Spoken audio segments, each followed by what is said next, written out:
So Saint wants to own an airport. In Saint's head, this is basically the easiest business on the planet. Plant a runway somewhere, let planes touch down, charge them for the privilege, and go home rich. It's the closest thing to owning the only road into town. Everybody who needs and has to pay Saint first. No competitor is going to build a second airport right next door to steal customers. Saint just watches the sky and collects. Here's the annoying part. Saint isn't even wrong. That's genuinely how the business works at the highest level. What Saint is missing is everything standing between own an airport and get rich from an airport, because that gap has swallowed some of the smartest, richest investors in the world. Here's something Saint didn't know. Airports used to belong entirely to governments. Taxpayer money built them, taxpayer money ran them. Then somewhere around the 1980s, a few governments looked at their airports and realized they were sitting on a gold mine they'd never bothered to dig up. Meanwhile, private investors looked at the exact same airports and saw something even better, a monopoly nobody could compete with, guaranteed to be busy for the next half-century minimum. So the selling began. Today, hundreds of airports around the world have some private money in them. Saint's home turf, America, mostly skipped this trend. Nearly every big U.S. airport is still government-owned, partly because of how they're funded, through bonds private buyers legally can't touch. When a government decides to cash out, there are basically three ways to do it. Sell it outright, lease it out for decades, sometimes close to a century, then hand it back, or list shares of it publicly and let investors buy in piece by piece. That middle option, the long lease, tends to be the crowd favorite, because the government still technically owns the thing, just not the headache of running it. An airport in Sydney got leased out this way years ago, and by the time investors bought full control of it later, the price tag ran into the tens of billions. To an outsider, that number looks insane for one airport. To the buyers, it made total sense. They weren't paying for what the airport made that year. They were buying the only door into a major city, permanently. Say Saint can't buy one and decides to build one instead. First problem, land. Not a lot, a ridiculous amount, sometimes bigger than a mid-sized city. Before Saint pours a single foundation, just clearing and buying that land can burn through hundreds of millions. Then there's the runway, and here's where Saint's brain needs recalibrating. A runway isn't pavement. It's basically a battlefield-grade structure engineered to survive 400-ton aircraft slamming into it thousands of times a year for a century straight.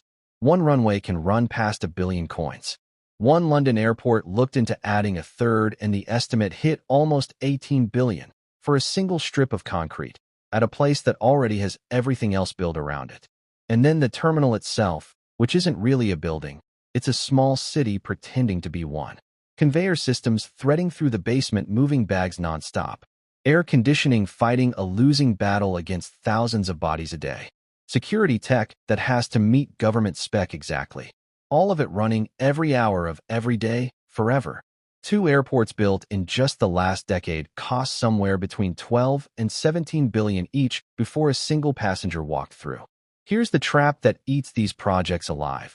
The moment Saint borrows money to build, interest starts ticking immediately. Not when the airport opens. Not when the first plane lands. The day the loan hits the account. So every month construction drags on is a month of paying interest on billions while making zero back. Berlin found this out the hard way. An airport there was supposed to open around 2011. It actually opened in 2020, 9 years late, and ballooned from a 2 billion coin budget to something closer to 7 billion. And the cause wasn't dramatic. It was a fire safety system that flat out didn't work. Every time inspectors caught something wrong, construction stopped, got redone, and the whole cycle repeated. Wiring installed with no records. Escalators the wrong size. Doors that wouldn't open right. None of it was individually a disaster. Together, it cost 4 billion extra coins and nearly a decade. Denver had its own version of this back in the 90s. Opened over a year late because an automated baggage system kept destroying luggage in testing. Every single day it sat closed cost the city over 1 million coins. A day. Now say Saint's Airport actually opens. Money comes in 2 completely different lanes. The first is airline fees, landing charges, per passenger fees, parking for the aircraft itself. Sounds like solid income. And it is, except governments almost always cap what an airport's allowed to charge, precisely because it's a monopoly. If there's only one way into a city by air, that airport could charge whatever it wants without a ceiling. So regulators set one, and it's always lower than the airport would prefer. One London airport actually had its allowed fee per passenger slashed by nearly 20% in a recent review. They fought it in court for months and still lost most of the argument. So airlines can only be squeezed so hard.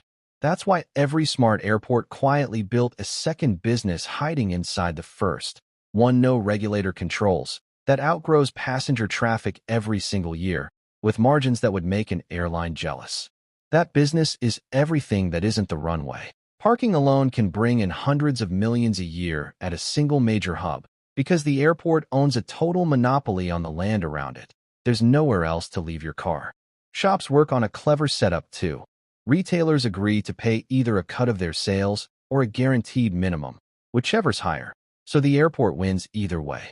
And terminals are engineered to make Saint spend without realizing it. Right after security, the most stressful 5 minutes of the whole trip, the ceilings drop, the lighting softens, the halls widen. It's a signal, the hard part's over, relax. And relax here just means start spending. Plenty of duty-free zones don't even give Saint a direct path to the gate. Saint has to walk through the shops first. That one trick alone can boost sales dramatically. Then 2020 happened, and airports found out exactly what a fixed-cost business looks like with almost no revenue. Planes stopped flying nearly worldwide within weeks. But the runway still needed plowing, security still had to stay staffed, loan payments still came due. None of that paused. Retailers who'd signed those guaranteed minimum contracts simply couldn't pay, because zero passengers meant zero sales. The airports that survived best switched retailers to pure percentage deals to keep them alive, and some got creative, turning empty terminals into cargo hubs, loading freight straight into the cabins of grounded passenger jets. And then there's the worst-case ending, the ghost airport. Built, opened, and never actually filled, because the demand that justified it was never real to begin with. One airport in Spain got built during a boom to rival Madrid, with room for 10 million passengers a year. Except it sat 2 hours from a town of 75,000 people, and airlines simply never showed up. It went bankrupt within 2 years and eventually sold for a fraction of what it cost to build. One in Sri Lanka is even more extreme. Hundreds of millions spent, built for 1 million passengers a year, and today it sees maybe a dozen a day. Parts of it are now literally used to store rice. Same route mistake both times. Built to satisfy political ego instead of actual travel demand. Nobody asked the airlines first, and airlines are usually the ones who know exactly where people actually want to go. So is owning an airport actually smart, Saint? Comes down entirely to size. Tiny regional airports almost always bleed money. Too few passengers to cover costs that don't shrink no matter how quiet it gets. Mid-sized airports are the sweet spot, where shops and parking start outgrowing costs on their own. And the giant hubs, the ones moving tens of millions of people a year, are some of the most profitable pieces of infrastructure that exist, even carrying the heaviest regulation and the biggest bills.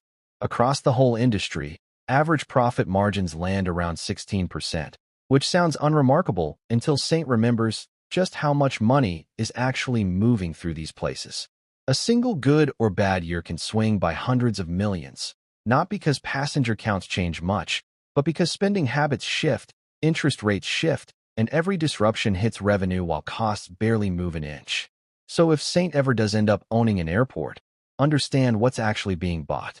Not a business, exactly. More like leverage. Over every airline that needs to land there, every traveler who has to walk past the shops, every driver who has nowhere else to park. Done right, in the right city, at the right size, that's about as durable a position as anyone can hold in business. The only real question is whether Saint can survive long enough to reach it.